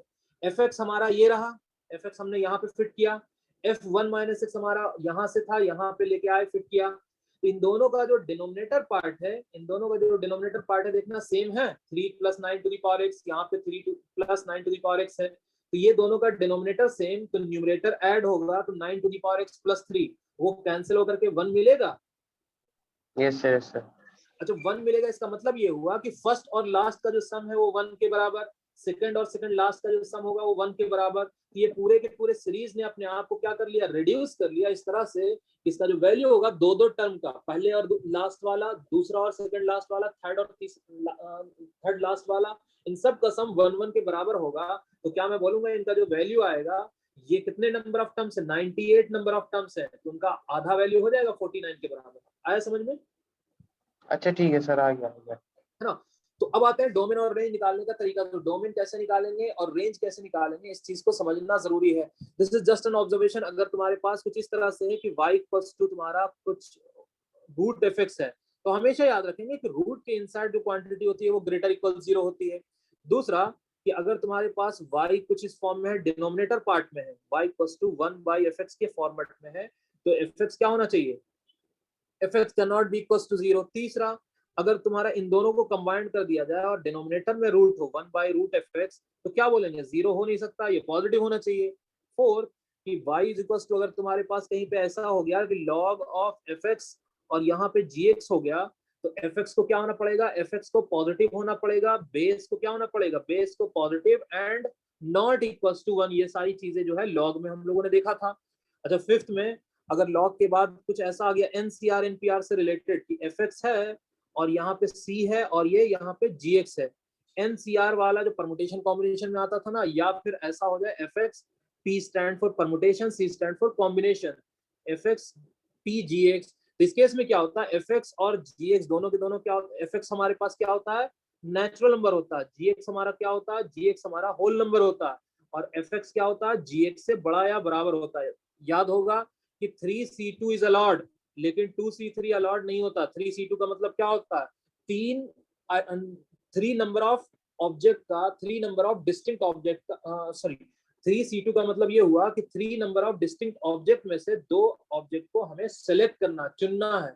Out of 3 distinct object we have to select 2 objects. इसका मतलब होता है 3c2, तो 2c3 can not be possible. Why? Because 2 object में से 3 ऑब्जेक्ट नहीं हम लोग चुन सकते हैं। तो ये fx क्या होना चाहिए, यहाँ पे नेचुरल नंबर होना चाहिए, gx क्या होना चाहिए, होल नंबर, और fx का वैल्यू क्या होना चाहिए, gx से बड़ा या बराबर। तो ये ओवरऑल सिनेरियो हुआ डोमेन निकालने का। जैसे इससे रिलेटेड मैं एक दो सवाल करूंगा, जैसे एग्जांपल नंबर 1 कि तुम्हें दिया हो रहा है fx is equal to, domain चाहिए हमें, इसमें क्या चाहिए, हमें डोमेन चाहिए। तो domain of fx is equal to, और चलो ये ले लेते हैं कि 1/√अंडर of x minus box of x, x minus box of x। तो देखो ध्यान से, इसमें सॉल्व करने का तरीका क्या होगा, नीचे की तरफ स्क्वायर रूट है, तो उस स्क्वायर रूट के जो इनसाइड क्वांटिटी है उसको हम लोग फटाफट क्या कर देंगे, स्ट्रिक्टली पॉजिटिव, उसको हम लोग स्ट्रिक्टली पॉजिटिव कर देंगे। स्ट्रिक्टली पॉजिटिव का मतलब ये हुआ कि x must be greater then box of x must be greater then box of x, और ये बॉक्स ऑफ x क्या है, GIF को रिप्रेजेंट कर रहा है। GIF मतलब greatest integral function, greatest integral function. अब बोल रहा है x का वो वैल्यू जिससे ये x क्या हो भाई, आपके ग्रेटेस्ट इंटीग्रल वैल्यू से बड़ा हो। हमें पता है ना कि इंटीजर पे दोनों बराबर होते हैं और बाकी सारे केस में x का वैल्यू बड़ा होता है। तो मैं बोलूंगा यहाँ से x का वैल्यू क्या हो जाए भाई, x का वैल्यू अगर मैं सारे के सारे रियल में से अगर सिर्फ और सिर्फ इंटीग्रल वैल्यू को घटा दूंगा, जैसे मान लीजिए 2.87 लिया मैंने, तो 2.87 का जो बॉक्स आएगा, 2.87 का जो बॉक्स आता है वो कितना आता है, 2 आता है। देखना ये 2.87 से तो बड़ा हुआ ना, तो यहाँ पे क्या हुआ, अदर देन इंटीजर, क्योंकि अगर x का वैल्यू तुमने 5 ले लिया तो बॉक्स ऑफ x क्या आएगा, 5 आएगा, और इन दोनों के केस में क्या आ जाएगा, ये वैल्यू बराबर हो जाएगा, जो कि हमें नहीं चाहिए। यहाँ पे डिनोमिनेटर में स्क्वायर रूट में है, that's why it is strictly greater than 0। ये देखो थर्ड वाला, इन दोनों का जो कॉम्बिनेशन था, डिनोमिनेटर में स्क्वायर रूट था। अब जैसे एग्जांपल नंबर सेकंड, ऐसा मान लिया जाए अलजेब्रा ऑफ फंक्शन एक होता है कि मान लिया जाए तुम्हारे पास fx एक ऐसा फंक्शन है और दूसरा हमारे पास gx है, और इन दोनों को मिला करके ना कोई एक तीसरा फंक्शन hx बनाया है। इसका डोमेन d1 है, इसका डोमेन d2 है। तो hx कब फाइनाइट होगा, hx कब फाइनाइट होगा, जब ये दोनों के दोनों इंडिविजुअल फाइनाइट हो, दोनों के दोनों इंडिविजुअल डिफाइंड हो। तो दोनों का दोनों इंडिविजुअल डिफाइन हो तो आंसर क्या आएगा, d1 इंटरसेक्शन d2, जो कि d के बराबर आएगा। अगर तुम्हें डोमेन निकालना होगा तो इन दोनों इंडिविजुअल डोमेन को निकालेंगे और फिर हमें इंटरसेक्शन लेना पड़ेगा। क्यों? क्योंकि अगर एक भी अनडिफाइन हो गया तो h तो हमारा वैसे ही अनडिफाइन हो गया। तो जैसे फॉर एग्जांपल तुम्हारे पास ऐसा कुछ क्वेश्चन हो जाए कि fx का वैल्यू हो जाए हमारे पास कितना, fx का वैल्यू हो रूट अंडर ऑफ कुछ x माइनस 6 और प्लस कुछ दूसरा ले लेते हैं 9 माइनस एक्स। तो तुम्हारे पास दो अलग अलग स्क्वायर रूट आए, इसके लिए तुम बोलोगे कि सर ये जो है ना, ये x माइनस 6 क्या हो जाए, ग्रेटर इक्वल 0 हो जाए, ये x माइनस 6 ग्रेटर इक्वल 0 हो जाए। इसके लिए अगर मैं बात करूंगा तो ये बोलूंगा कि 9 माइनस एक्स क्या हो जाए, ग्रेटर इक्वल 0 हो जाए। तो दोनों तरफ से हमें क्या मिला, दोनों तरफ से मिला कि x जो है वो क्या हो, 6 या 6 से बड़ा, और यहाँ पे क्या मिला तुम्हारे पास, x जो है वो 9 या 9 से छोटा, दूसरी तरफ ले गए। तो दोनों में हमें क्या चाहिए, इंटरसेक्शन। इंटरसेक्शन मतलब वो कॉमन पार्ट जो दोनों में लाई कर रहा है। हाँ बोलो सर, आपने रूट में इक्वल क्यों लगा दिया सर, वो तो डिस्क्रिमिनेंट वहाँ, नहीं नहीं सर, नेगेटिव लगा सकते हैं, ठीक है, तो मेरा डिनोमिनेटर रूट में हमारा ठीक इक्वल है टू सर, 0 हो ठीक है। सकता है। हाँ हाँ, हाँ हाँ। डिनोमिनेटर अगर होगा तो इक्वल टू 0 वाला नहीं लगाएंगे। अच्छा ये जरा देखना क्या बोल रहा है, पहला वाला बोल रहा है 6 या 6 से बड़ा हो, पहला वाला बोल रहा है 6 या 6 से बड़ा हो, दूसरा वाला क्या बोल रहा है 9 या 9 से छोटा हो। हमें वो पार्ट लेना होता है जो दोनों में कॉमन है, हमें वो पार्ट लेना है जो दोनों में कॉमन है। तो दोनों में कॉमन ये वाला पार्ट है ना, देखना जरा, दोनों में कॉमन हमारे पास ये पार्ट है। इस पार्ट का नाम क्या होगा, 6 से लेके 9 तक। तो डोमेन ऑफ फंक्शन, डीएफ लिखने का मतलब डोमेन ऑफ फंक्शन, कहां से कहां तक, 6 से लेके 9 तक। तो this is the overall domain.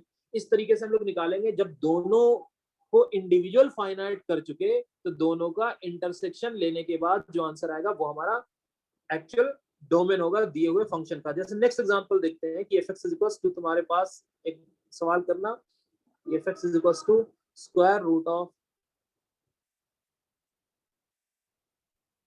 2x plus 1 whole divided by x cube minus 3x square plus 2x। Wavy curve method आना चाहिए, ध्यान रहे, उसके बिना काम बड़ा अधूरा सा लगता है।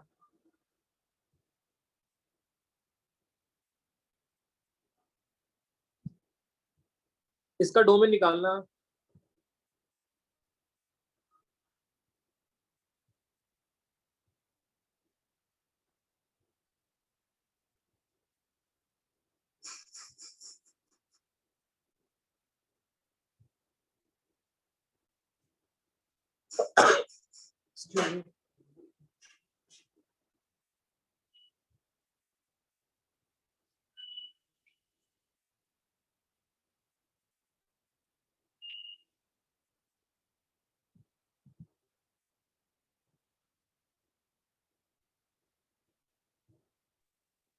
सर एग्जाम्पल 3 में दोनों को एक साथ लेके ग्रेटर देन 0 रखूं या फिर मतलब कि हाँ बिल्कुल बिल्कुल, अलग अलग पूरा कर का पूरा, पूरा का पूरा एक ही टर्म है ना, तो एक ही साथ रखो। तो सर इसे ग्रेटर देन 0 लिखना या फिर greater than is equal to 0 भी लिख सकते हैं? ग्रेटर देन इक्वल्स टू 0, जहां पे denominator should not be equals to 0, कुछ ठीक ऐसा है। लिखेंगे ना। ये वाला जो पार्ट होगा 2x plus 1 अपॉन ये जो पार्ट होगा इसको हम लोग क्या बोलेंगे, this must be greater equal 0। और वेविकर मेथड अगर याद होगा तो उसमें क्या करते थे हम लोग कि डिनोमिनेटर वाले को ऐसे ही हटा देते थे, फैक्टराइज करते हैं ना इसको। चलो वेविकर मेथड में सिखा देता हूँ इस क्वेश्चन के हेल्प से कि 2x plus 1 सबको फैक्टराइज करेंगे। फैक्टराइज करेंगे तो यहाँ पे x कॉमन लिया तो यहाँ पे बना x square minus 3x plus 2 और ये ग्रेटर इक्वल 0। इसका न्यूमरेटर 0 हो सकता है, डिनोमिनेटर तो कभी 0 नहीं होगा। तो ये 2x प्लस 1 तो वैसे ही रहा, और ये x square minus 3x plus 2 को अगर मैं एक्सपैंड कर दूंगा तो ये मिलेगा x minus 1 into x minus 2, x minus 1 into x minus 2, this must be greater than equals to 0। तो होता ये है कि जितने भी तुम्हारे पास इंडिविजुअल फैक्टर है, अगर वेविकर मेथड आता है तो ठीक है कर सकते हो फटाफट, अगर नहीं आता तो देखो क्या करना है। जितने भी इंडिविजुअल फैक्टर है उसको 0 करेंगे और नंबर लाइन पे रिप्रेजेंट करेंगे। तो सबसे छोटा जो है वो माइनस हाफ है, सबसे छोटा माइनस हाफ है, उसके बाद 0 है, देखो सारे के सारे इंडिविजुअल फैक्टर को 0 कर रहे हैं, उसके बाद 1 है, उसके बाद 2 है। इस डायरेक्शन में जो जा रहा है वो इन्फिनिटी है और पीछे की डायरेक्शन में जो आ रहा है वो माइनस इन्फिनिटी है, जो पीछे की डायरेक्शन में आ रहा है वो माइनस इन्फिनिटी है। तो होता ये है कि अब हम लोग देखेंगे कि अगर सारे के सारे एक्स के कोएफिशिएंट पॉजिटिव हैं, अगर सारे के सारे एक्स के कोएफिशिएंट पॉजिटिव हैं तो इसमें क्या होता है, sign greater than the highest root, इसके आगे का जो साइन होता है वो पॉजिटिव होता है, ये पॉजिटिव होता है। उसके बाद देखेंगे 2 कहां से आया, 2 जो आया है वो x माइनस 2 से आया, उसका पावर 1 है, अगर उस पर पावर ऑड होता है तो उसके करस्पॉन्डिंग साइन चेंज होता है, उसके करस्पॉन्डिंग साइन चेंज होता है, तो साइन चेंज होगा तो यहाँ पे कर देगा निगेटिव। सेम चीज 1 के साथ देखेंगे, 1 कहां से आया तो x माइनस 1 से आया, x माइनस 1 के पावर कितने हैं, 1 है, 1 जो है एक ऑड नंबर है तो करस्पॉन्डिंग साइन क्या होगा, चेंज होगा, तो निगेटिव चल रहा था तो पॉजिटिव हो गया। 0 को देखेंगे कहां से आया तो x से आया, इसके पावर कितने हैं, 1 है, 1 है मतलब फिर से करस्पॉन्डिंग इसके 0 होगा, 0 के करस्पॉन्डिंग जो साइन होगा वो चेंज होगा। माइनस हाफ को देखेंगे कहां से आया तो माइनस हाफ यहाँ से आया 2x प्लस 1 से, तो 2x प्लस 1 के करस्पॉन्डिंग जो साइन होंगे वो चेंज होंगे क्योंकि पावर जो है वो ऑड है तो पॉजिटिव आया।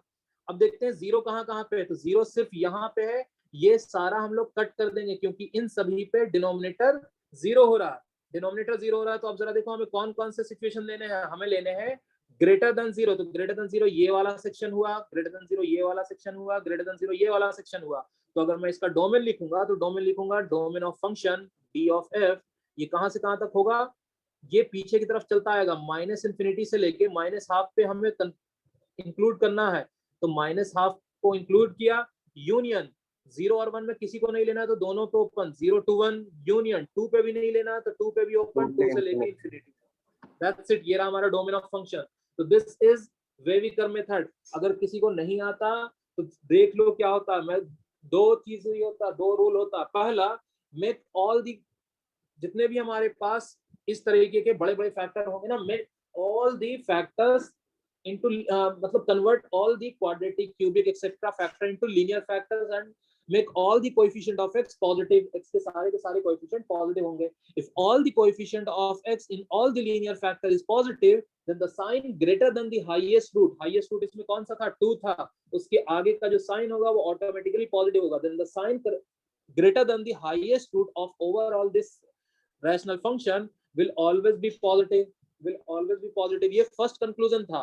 सेकंड नंबर कंक्लूजन कि if any factor is having an odd power, if any factor, जैसे यहाँ पे देखो सबके पावर कितने थे, 1 1 थे, सबके पावर 1 1 थे, तो if any factor is having odd power then sign corresponding to their root will always change। मतलब अगर पॉजिटिव चला रहा था तो अगला क्या होगा, निगेटिव होगा इसके 2 के करस्पॉन्डिंग।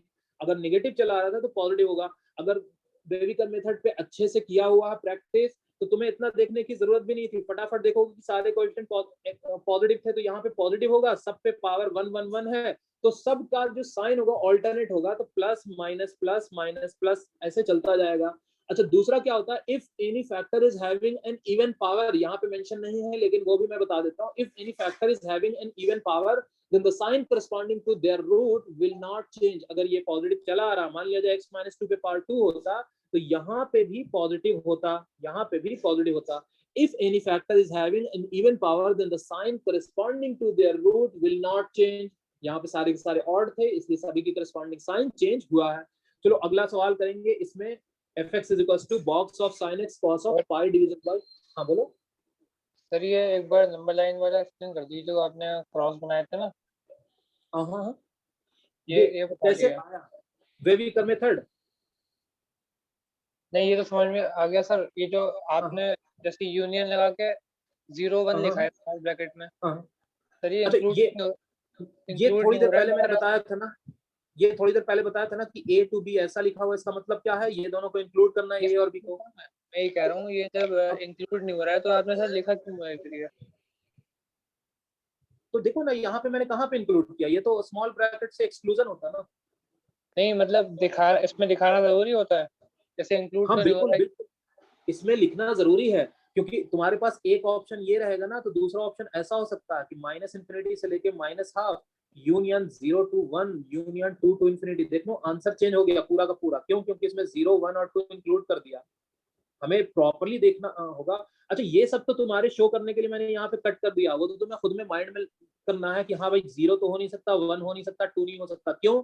क्योंकि 0 1 और 2 पे डिनोमिनेटर 0 हो रहा है। Denominator can not B 0 in any of the case. Rational function में भी अगर जहाँ पे डिफाइन किया था वहां पे लिखा था qx can not be equals to 0, तो वो चीज तो यहाँ पे एप्लीकेबल है। Just for the sake of your information कि यहाँ पे मैंने कट इसलिए लगाया जिससे तुम्हें शो करा सकूं कि ये 0 मैंने क्यों नहीं इंक्लूड किया। Why? Because it is in the denominator. Denominator में ऑल्दो यहाँ पे ग्रेटर इक्वल 0 लिखा हुआ है लेकिन डिनोमिनेटर के 0 होने से थोड़ी ना ये 0 होगा। आया समझ में? Okay sir. क्वेश्चन नंबर 4 करेंगे फटाफट।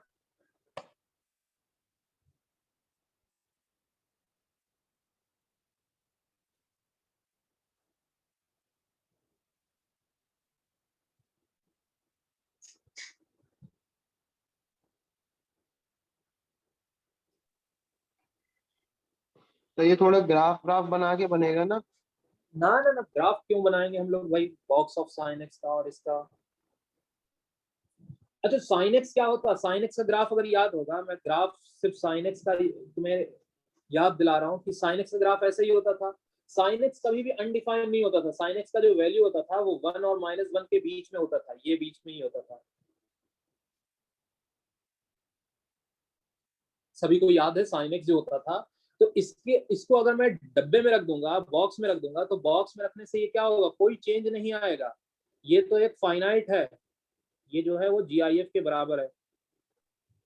साइन को डब्बे में रख दो तो साइन हमेशा के लिए डिफाइन है। ये तो बस तुम्हें ऐसे ही परेशान करने के लिए दिया जाता कि हाँ ये साइन एक्स के कहाँ पे रख दिया मैंने, बॉक्स के अंदर में रख दिया। भाई साइन एक्स जब डिफाइंड है तो बॉक्स तो डिफाइन होगा ही। डिफाइन तो मतलब उसके कुछ ना कुछ वैल्यू आने चाहिए।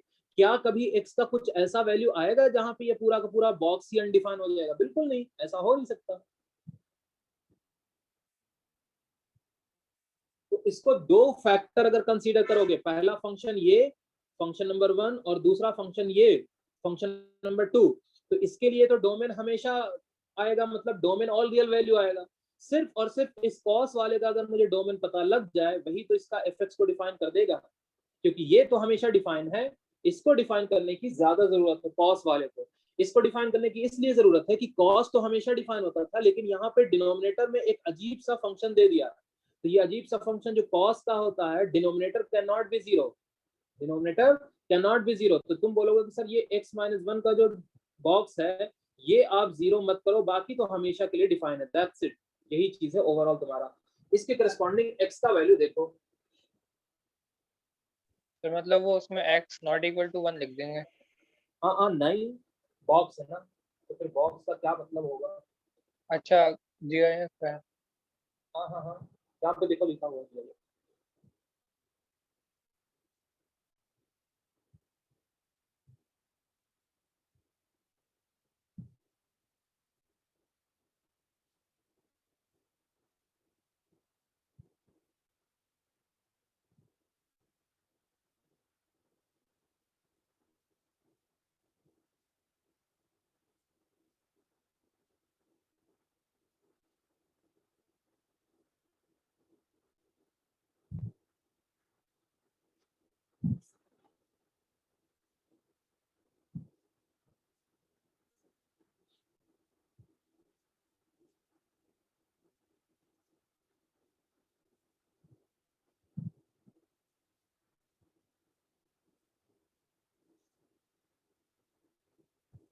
Sir greater than equal to 2 और लेस देन 3 लिख देते हैं।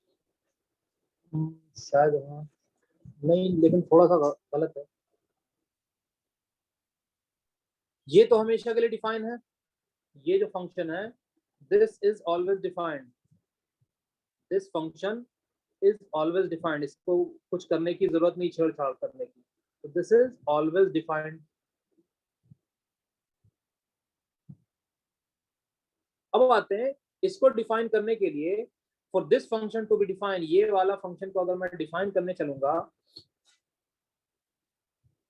तो ये फंक्शन को डिफाइन करने के लिए for this function to be define, box of x-1 क्या होना चाहिए? Should not be equal to 0 होना चाहिए। ये 0 के बराबर ना हो तो हमारा मामला बन जाएगा। बट ये 0 होता कहाँ पे? मैं उसको हटा दूंगा, बट ये 0 होगा कब? x-1 जो होगा वो 0 होगा कब?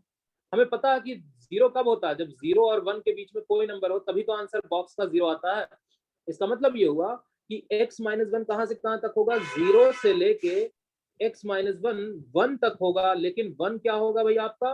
1 जो होगा ओपन में होगा, ये याद है, बॉक्स का हम लोगों ने एक्सपेंशन किया था। अब 1 को एडिशन कर देंगे तो यहाँ से क्या आएगा? यहाँ से आएगा 1 से लेके x2 के बीच में हो। तो अगर इस बीच में x हुआ तो इसका डिनोमिनेटर होगा 0, और इसका डिनोमिनेटर 0 होना नहीं चाहिए। तो मैं x के इस वैल्यू को क्या कर दूंगा, और मैं इसे ऐसा लिख सकता हूँ, और x बिलोंग्स टू 1 को क्लोज करो और 2 को ओपन करो। तो डोमेन ऑफ फंक्शन क्या आएगा? डोमेन ऑफ फंक्शन जो आएगा वो जरा देखो क्या होगा। इस वैल्यू को अगर मैं रिमूव कर दूं, किससे? अपने रियल वैल्यू से। इस पूरे के पूरे इंटरवल को ही अगर मैं रिमूव कर दूं तो तुम्हारा आंसर आ गया, दैट्स इट। यही तो है आंसर। हम लोगों ने वो x के वैल्यू जाने जहां पे इसका डिनोमिनेटर क्या हो रहा? 0 हो रहा। तो x का कौन सा वैल्यू? 1 से लेके 2 के बीच में, 2 पे ओपन और 1 पे क्लोज। अगर इस वैल्यू को रखेंगे तो इसका डिनोमिनेटर होगा 0 और वहां पे ये हो जाएगा अनडिफाइंड। चलो मैंने क्या किया, ऑल रियल में से इसको हटा दिया। इसके अलावा बाकी सारे केस में क्या होगा? इसका डिनोमिनेटर कभी भी 0 नहीं होगा। जब डिनोमिनेटर 0 नहीं होगा तो कॉस इज ऑलवेज डिफाइंड। और पहला वाला फंक्शन को देखने की तो जरूरत ही नहीं है, वो फंक्शन तो वैसे भी डिफाइन है हमेशा के लिए। तो ये हो गया हमारा डोमेन ऑफ फंक्शन। तो देखने से डरावना फंक्शन रहता है, सक्सेसिव धीरे धीरे चलेंगे हमारा आंसर बनते जाएगा। ये रहा डोमेन का काम। फिर आते हैं रेंज के लिए। तो रेंज अगर मैं देखूंगा तो रेंज के लिए क्या होता है, जैसे मैं रेंज की बात करूंगा तो सबसे पहला जो आता है इसमें मैं बात करूंगा ये वाले ट्रिगोनोमेट्री वाले में कि सबसे पहला कि y इज इक्वल्स टू, अगर तुम्हारे पास कहीं पे इस तरह से लिखा हुआ a sin x प्लस या minus b cos x, a sin x plus या माइनस b cos x, तो y जो लाई करता है, y का जो वैल्यू लाई करता है वो ये ट्रिगोनोमेट्री का होता है कि इसके स्क्वायर रूट के सम के निगेटिव पार्ट से पॉजिटिव पार्ट के बीच में लाई करता है, निगेटिव पार्ट से पॉजिटिव पार्ट के बीच में लाई करता है। तो ये रेंज निकालने का तरीका होता है कि ट्रिगोनोमेट्रिक फंक्शन अगर इन्वॉल्व होगा तो इस तरीके से होता है कि a sin x plus b cos x का जो रेंज होता है वो स्क्वायर रूट लगाओ, दोनों के कोएफिशिएंट का स्क्वायर रूट का सम का निगेटिव पार्ट से पॉजिटिव पार्ट के बीच में होता है। जैसे फॉर एग्जांपल तुम्हारे पास जो वैल्यू होगा, जैसे मान लिया जाए fx is equals to 1 by, मैं एक फंक्शन ले लेता हूँ, fx is equals to 1 by कुछ इस तरह से ले लेते हैं 17 plus 5 cos x minus 12 sin x। तो अगर इस तरह का है फंक्शन तुम्हारे पास तो तुम बोलोगे सर ये 5 cos x और माइनस 12 sin x देखा हुआ लग रहा है, हम लोग जनरेट करते हैं अपने रेंज की तरफ बढ़ते हैं धीरे धीरे, तो ये देखा हुआ लग रहा है, ये कहां से कहां तक होगा, ये होगा हमारे पास root under of 5 square plus 12 square के पॉजिटिव पार्ट से निगेटिव पार्ट के बीच में, पॉजिटिव पार्ट और यहाँ पे क्या आएगा negative part of 5 square plus 12 square, 5 square plus 12 square, तो ये इस बीच में लाई करेगा। 5 स्क्वायर का मतलब होता है 25 और 12 स्क्वायर का मतलब होता है 144, इसका होता है माइनस रूट अंडर ऑफ 169 जो कि हो जाएगा 13 के बराबर। तो माइनस 13 से लेकर के ये 5 cos x minus 12 sin x जो आएगा वो कहां से कहां तक के बीच में आएगा, ये आएगा 13 के बीच में। अभी हमारा काम खत्म नहीं हुआ, देखना इसके साथ क्या अटैच्ड है, 17 का एडिशन है, तो 17 ऐड कर देते हैं, 17 ऐड करने से ये आएगा 4, 17 ऐड करने से ये आएगा 4 और ये बनेगा 5 cos x minus 12 sin x, और इसमें 17 मैंने क्या किया है 17 ऐड किया है और 17 ऐड करने से ये बन जाएगा 30, ये बन जाएगा 30। अच्छा एक चीज मैं दिखाता हूँ कि 1/3 और 1/2 में ये बड़ा होता है, 1/2 बड़ा होता है, लेकिन अगर मैं इसको रेसिप्रोकल को हटाऊंगा तो इनइक्वालिटी क्या हो गया, इनइक्वालिटी फ्लिप कर गया, इनइक्वालिटी चेंज कर गया। तो अगर तुम्हारे पास x is greater then y है तो 1/x क्या होगा, 1/y से छोटा होगा। आई बात समझ में, x मस्ट बी पॉजिटिव, तो ये रहा हमारे पास x on y must be positive, ये होना चाहिए। तो इसी को अगर मैं रेसिप्रोकल में मुझे ले जाना, देखो रेसिप्रोकल में, तो रेसिप्रोकल में ले जाने के लिए हम लोग क्या करेंगे 1 बाई ये क्या हो जाएगा 5 cos x minus 12 sin x plus 17, ये जो वैल्यू आएगा ये क्या आएगा, इनइक्वालिटी चेंज हो गया तो ये 1/4 इस डायरेक्शन में आ जाएगा और 1/30 इस डायरेक्शन में आ जाएगा, 1/4 उस तरफ चला गया, 1/30 इस डायरेक्शन में आ गया। तो रेंज ऑफ द फंक्शन देखो यही तो है, रेंज ऑफ द फंक्शन कहां से कहां तक आया, 1/30 से लेके 1/30 से लेके 1/4 के बीच में, 1/30 से लेके 1/4 के बीच में। तो रेंज निकालने का तरीका कुछ इस तरह से होता है कि भाई आपको पहले देखना होगा कि बेसिक फंक्शन क्या है। दूसरा एक एग्जांपल लेते हैं, एग्जांपल नंबर सेकंड, जैसे मान लीजिए तुम्हारे पास fx का वैल्यू दिया हुआ है कुछ इस तरह से कि log ऑफ बेस रूट 2 दे देते हैं, log ऑफ बेस 2 ले लीजिए, ये क्या हो गया, ये बन गया sin x minus cos x plus कुछ इतना ले लेते हैं 3√2 whole division by 2, whole division by √2 ले लेते हैं। इसका रेंज पूछा है, इसका रेंज पूछा है, तो तुम बोलोगे सर मुझे ना ये आता है, इस वाले का रेंज निकालने के लिए आता है, किसका, sin x minus cos x का, कितना होगा root under of 1 square plus 1 square minus √2 से लेके sin x minus cos x जो होगा, sin x minus cos x जो होगा वो कहां तक होगा, √2 के बीच में होगा, √2 के बीच में होगा। अब इसमें क्या करना मुझे 3√2 का एडिशन करना है, 3√2 के एडिशन से क्या बन जाएगा 2√2 बनेगा और यहाँ पे sin x minus cos x, sin x minus cos x और प्लस 3√2 और होल डिविजन बाई, ये हमारे पास कितना हो जाएगा 3√2 के एडिशन से 4√2 हो जाएगा, ये 4√2 हो जाएगा। अब मुझे क्या करना है, मुझे इसमें √2 से डिवाइड करना है, √2 से डिवाइड करना है, तो ये देखो √2 से ये डिवाइड यहाँ पे भी होगा, √2 से ये डिवाइड यहाँ पे भी होगा और √2 से ये डिवाइड यहाँ पे भी होगा, ये हमारे पास √2 से डिवाइड होगा। तो बनेगा क्या कि sin x minus cos x plus 3√2 का जो वैल्यू आएगा वो किसके किसके बीच में आ जाएगा, वो बीच में आएगा। √2 कैंसिल हो जाएगा, यहाँ पे बचेगा 4 और √2 यहाँ पे कैंसिल हो जाएगा, यहाँ पे बचेगा 2। अभी भी काम खत्म हुआ नहीं है, देखो धीरे धीरे हम लोग बढ़ रहे हैं। धीरे धीरे कहाँ से, sin x minus cos x से बढ़े थे, फिर 3√2 का एडिशन किया, फिर √2 का डिवीजन किया, यहाँ तक हम लोगों ने कर लिया है। अब क्या करना है, अब ओवरऑल इसके अंदर लॉग लगा देना है। तो अगर मैं दोनों तरफ log बेस 2 लूंगा तो ये बनेगा log ऑफ 2 बेस 2 और ये बनेगा हमारे पास fx हो जाएगा अगर log ले लूंगा तो, और ये बनेगा log of 4 base 2, log of 4 base 2।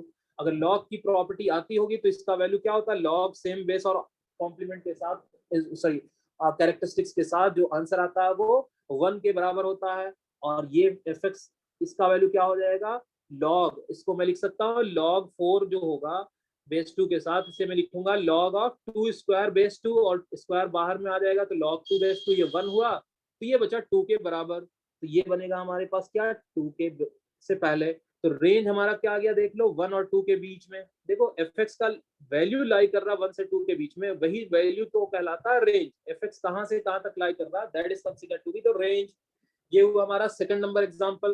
तो ऐसे ही ऐसे बहुत सारे एग्जांपल होंगे रेंज में। तो पहला मेथड ये था जिसमें साइन कॉस का इन्वॉल्वमेंट हो, साइन कॉस का इन्वॉल्वमेंट हो। अब दूसरा मेथड आते हैं, मेथड नंबर सेकंड, कि क्या करेंगे, फॉर्म वाला थोड़ा ऊपर कर दिए 20 की लाइन, 1 मिनट कॉपी कर ले। क्या क्या सर 1 मिनट ये वाला कॉपी कर लो। अच्छा हाँ, ये स्क्रीनशॉट ले लिया करो बीच बीच में। कहाँ से करना कॉपी बताओ। बस ये वाला लास्ट वाला ही अभी जो कराया है। अच्छा लास्ट वाले करना, बीच बीच में स्क्रीनशॉट वगैरह ले लिया करो तो सही रहेगा। ओके ले लिए। ओके चलो, तो मेथड नंबर सेकंड देखते हैं।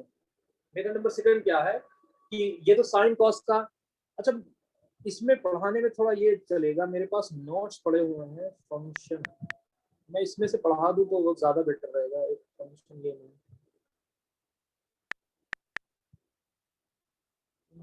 क्लास नोट्स में होगा, ये पड़े हुए हैं, इसमें से मैं पढ़ा देता हूँ ना तो वो ज्यादा बेटर रहेगा। स्पीड भी हो जाएगा, काफी चीज कवर भी हो जाएगा। इसमें ना प्रॉपरली लिखा हुआ, क्योंकि कम टाइम में पढ़ने का बेहतर तरीका यही है। चलो ठीक है, इसी से करते हैं, अगले लेक्चर में ना हम लोग यही कर लेंगे। दूसरा प्रोसेस ये हुआ कि हमारे पास क्या है, ये दिया हुआ है a sin x plus b cos x से रिलेटेड हो गया। क्वाड्रेटिक दिया हुआ, मान लिया जाए तुम्हारे पास इस तरह से दिया हुआ है ax square plus bx plus c, ax square plus bx plus c, और नीचे की तरफ भी दूसरा क्वाड्रेटिक दिया हुआ, मान लेते हैं कुछ इस तरह से दिया हुआ dx square plus ex plus f, dx square plus ex plus f। क्या करना है हम लोगों को, फॉर्म क्वाड्रेटिक करना है या फिर क्रॉस मल्टीप्लाई करना है, जिसको बोल सकते हैं क्रॉस मल्टीप्लाई। क्रॉस मल्टीप्लाई के बाद हम लोग को क्या करना है, cross multiply and apply the condition for real roots. Apply the condition, हम लोगों को क्या लगाना, condition for real roots. Roots को रियल होने के लिए कंडीशन लगाना, रियल रूट्स।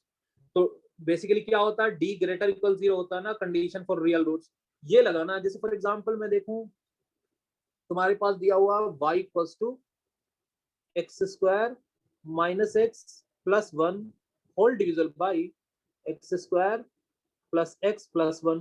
देखो क्वाड्रेटिक बाई क्वाड्रेटिक है। अब हमें क्या करना है, इसमें वैल्यू निकालना है।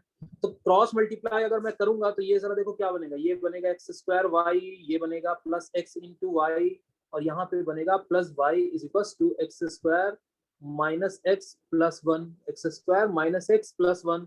अगर मैं एक्स स्क्वायर को कॉमन लूंगा तो यहाँ पे मिलेगा वाई माइनस 1, यहाँ पे अगर मैंने एक्स को कॉमन लिया तो यहाँ पे मिला तुम्हारे पास वाई प्लस 1, y प्लस 1, और यहाँ पे मिला y minus 1 is equal to 0।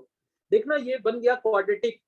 For x to be real, x को हमारे पास रियल होना पड़ेगा। फॉर रियल x डिस्क्रिमिनेंट क्या होना पड़ेगा, डिस्क्रिमिनेंट ग्रेटर इक्वल 0।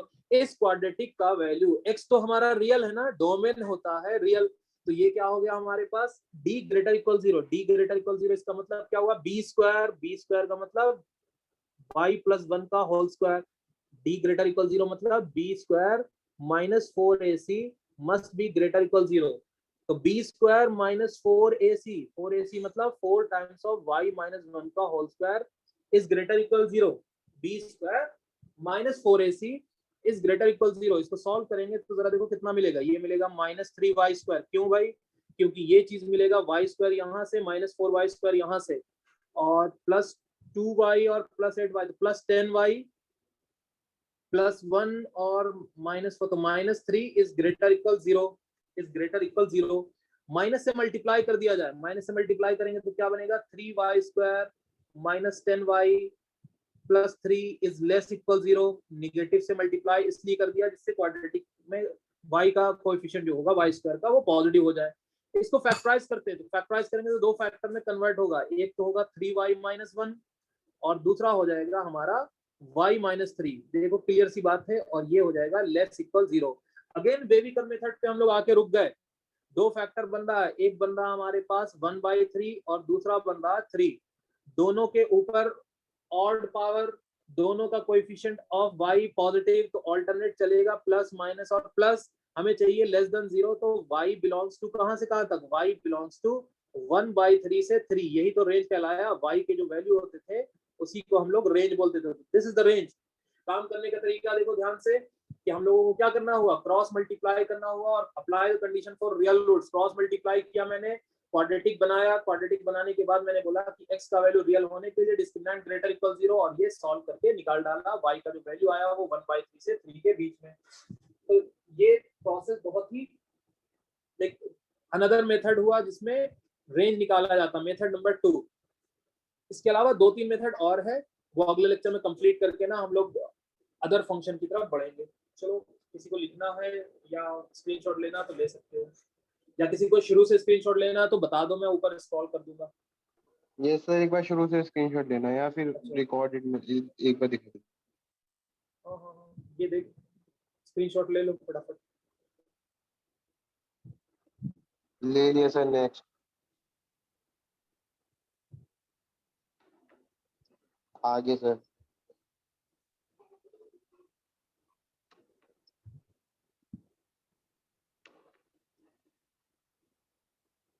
आगे सर।